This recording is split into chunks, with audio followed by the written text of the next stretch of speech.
Hi everybody, I'm Katie from Glaze Paint, and I'm here at the Manitowoc Public Library to do another fantastic event here. So we will be doing our tree painting tonight, our night sky. So if you picked up a kit from the library, your kit would include a canvas like this, a handout with step-by-step instructions, 3 paints, a sponge brush, and then one of these, which is a fan brush. So I do recommend wearing paint clothes because this paint is acrylic paint, so it will wash off skin, but it may not wash out of clothes, so be a little careful. I also recommend if you don't have it propped up with an easel or something at home, just put some paper or a tablecloth, anything down on the table to kind of protect your workspace too, because we don't want that to get stained with the paint. So I'm going to do mine on the easel here. We're going to do step by step. So we have the black paint, the blue, and the white. Now first we're going to do our background with that sponge brush. So what I like to do first is we're going to start with the black paint. You don't need a lot of paint on this brush, but just enough to kind of get it on the canvas here. So what you're going to want to do is go back and forth. Usually I like to do this all in the same direction, so I'm going to go back and forth with all my brush strokes here. And we're going to use the black paint and go a few inches down, so about 1/3 of the way down the canvas. Just going back and forth with the black. And then you also can do the top edge and the sides too. Usually that looks more complete if you do it, the edge and the sides. So once you have a few inches down with the black paint, without rinsing out your sponge, we're going to go directly into the blue. Now by not rinsing the sponge, that kind of helps it blend together and look more natural. So you're just going to go back and forth with this blue paint now. And we're going to go a few more inches down our canvas.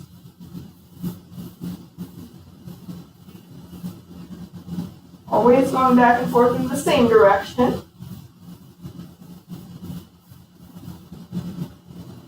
So once we have about 1/3 of the canvas done, again, then we're going to put the blue paint down. Again, without rinsing this out at all, we're going to go right into the white paint here. And blend right on down to the bottom of our canvas. And then you can do the bottom of the canvas too. Now this paint, it does dry fairly quickly, but you can also use just a regular hair dryer if you want to speed up drying a little bit, but it does dry pretty fast. Then you can do the bottom as well. I'm just going to do my edges here. Do this side. That way if you hang it on the wall or something, it looks nice and finished if you do your edges. So now that I have all of my colors here, I think I want to put maybe a little bit of white up in the top here, just to kind of lighten it up a little. Now everybody's night sky is going to look a little different, but the main thing you want to remember is you don't want to go too dark when it gets to the bottom, just because that's where our trees are going to be, and they're going to be in the black. So if it gets too dark down here, your trees are going to kind of blend into the sky, which is fine too. But if you want to make sure that you see them really well, kind of keep with the blue and the white at the bottom there. So once we have the entire background painted here, I'm going to dry it with the hair dryer. But again, you can just let this air dry too. It doesn't take very long to dry, especially if you're putting on nice even coats. So let me just dry this quick here.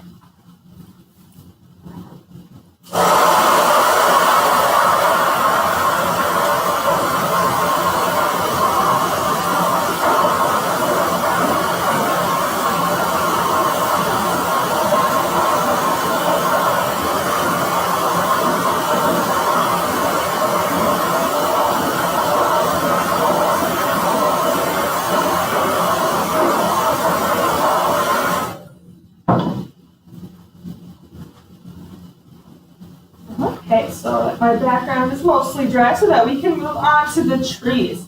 So next for the trees, we're going to use that fan brush and the black paint. So what we're going to do I don't know if anybody's seen Bob Ross, but we're going to use a little bit of a Bob Ross technique. He's a famous painter that paints a lot of trees and landscapes. So what we're going to do is, first things first, we're going to decide where our first tree is going to go. Now everybody's is going to be a little different because nature is different for everybody. So what we're going to do is we're going to just decide where our tree goes and make a line up and down. So I'm holding my brush up and down and just making a straight line. So then I'm going to put a little bit more black paint on my brush, kind of wipe it off on the edge because you don't need a lot of paint on here. And what we're going to do, instead of brushing, we're going to do a dabbing up and down motion to make the branches of our trees. So near the top, as we all have seen trees, they're going to be shorter branches and very few between. And then as it goes to the bottom of our tree, we're going to have longer branches and they're going to be really close together. So we're going to do up and down dabbing motion, back and forth here. So notice as I'm getting to the bottom of my tree, they're getting a little longer here. And all trees are different too, so if yours looks a little different, that's okay. I'm just going back and forth, dabbing up and down. Now once I get more towards the bottom, they're going to be really, really close together. And very long here. And notice I'm still doing that up and down dabbing motion. So there's the start of my first tree there. I can always go to the top here and add more branches if I want to fill that in a little bit. Some trees have more leaves than others. Now I'm going to go over a little bit. It's up to you. You can add as many trees as you want. If you want a bunch of trees, just a couple. If you want them really tall or really short, that is up to you. So next I'm going to do a little shorter one here. Do another line. And I'm going to start at the bottom of my tree. Back and forth.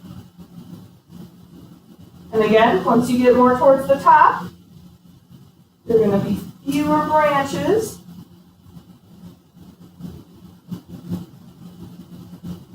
There we go. And they can even overlap a little bit. Say I want to put maybe a tree behind these two here. I can add one. I'll add a tree right in here. Just a few branches up there. Now these branches are just going to kind of blend into those other ones I already made. There we go. We have a tree there now too. Now even if you wanted one, maybe one is over here, I'm going to put it all the way on the edge. You can have it going off the side of your canvas if you want to. We're just filling the space with trees here. So again, up and down dabbing motion when we're doing those branches. So we're not rushing, we're dabbing. And I'm going to add another little tree over here. And you can fill the space with trees, or if you just want a few, that's okay too. All trees are different, and everybody's painting is going to be a little different. It's all about having fun and being creative, not about being stressed. And I think I'm going to add one more tree. We'll put one more right here. This will be my last little tree here.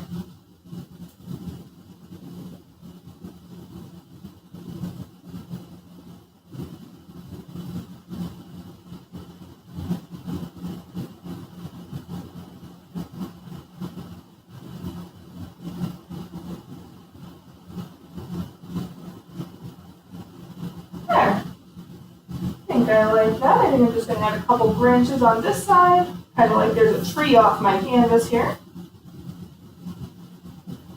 One that we can't see, but branches are still coming in. There we go. So next, now that I'm happy with all of my trees, we're going to make those stars there, or it might kind of look like snow to you too. That's okay too, whichever you would like. I like to think of them as stars since it's springtime. But we're going to use the back end of that same brush. So turn it over. Not the brush part. Be careful not to get yourself in the shirt with the painted brush. And we're just going to make those stars just by little tiny dots using the back end of the brush. You can add as many of these as you would like to. Just with the white paint. It's okay if it has a little bit of blue or anything mixed into it from your background. You only need a really little bit of it. You can put some off on the edges of your canvas if you want to.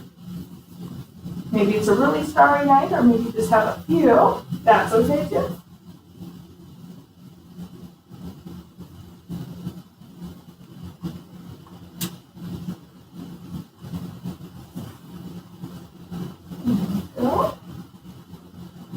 Mine's going to have quite a few stars. It's nice and starry out.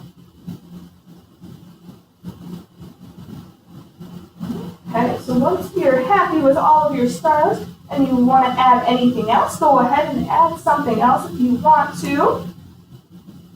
Or add your signature. You can always sign it in the corner, on the back, on the side, completely up to you. Otherwise, if you do want to reuse these brushes, you can just rinse them out in water and let them dry, and you can use them for a different project. And this paint will stay good as long as you keep the lids on it. And again, it's acrylic paint if you want to use it for a different project. Otherwise, thanks for painting with me today. I hope you guys have fun. And could I just ask a couple of questions? Totally. As What's a your questions? What if you make a mistake? Is there anything to do? Good question. So if you make a mistake, say I put a tree here and I don't like that tree. So what you can do is you can let it dry or dry it with your hairdryer really well. And then you can paint right on over the top of it with this other color that you want to do you can just do your background again right on over whatever you want to cover up. The nice thing about acrylic paint is each color will cover each other up as long as it's dry. Wonderful. And then what if you wanted to add some birds? Do you have any bird techniques? Sure. So it can be a little tricky to do with one of these little brushes here. You can always use the back end of a brush. And I always like to do my birds just in the distance, kind of like little V's. You can use the front end or the back end. Just put a really little bit of black on your brush. And in the distance, you can make little tiny V's. Those are like our little birds. They're flying in the distance, maybe to a different tree. You can add some wherever you want. I'm going to add one more over here. Or you could even add a moon too. Say you wanted to add a moon. I'm going to rinse off. I'm going to do this with my sponge brush here. I don't have a water, but I'll just use the same brush. You can use white. Decide wherever you want to put your moon. We're going to put that on and just spin it. Spinning the sponge brush, that makes a circle. You might have to just go over it a few times to get really nice solid white. And then the moon, since it has some textures in it, what you want to do is you can even use your fan brush and do the same dabbing motion. We'll create some different crater-like textures as well. You can add more white then too. It's all kind of about experimenting, and if you have brushes at home you want to use, you don't have to use the same brushes we're using. Feel free to use your own brushes too. Sometimes making a moon can be easier with just a regular paintbrush, but it can be done with your sponge brush and your fan brush. Or maybe you want to do a smaller moon or a crescent moon, you can even do that too. It's your painting. Wonderful. I love those individual touches to make it unique. All right. Well, thank you so much, Katie, for joining us today.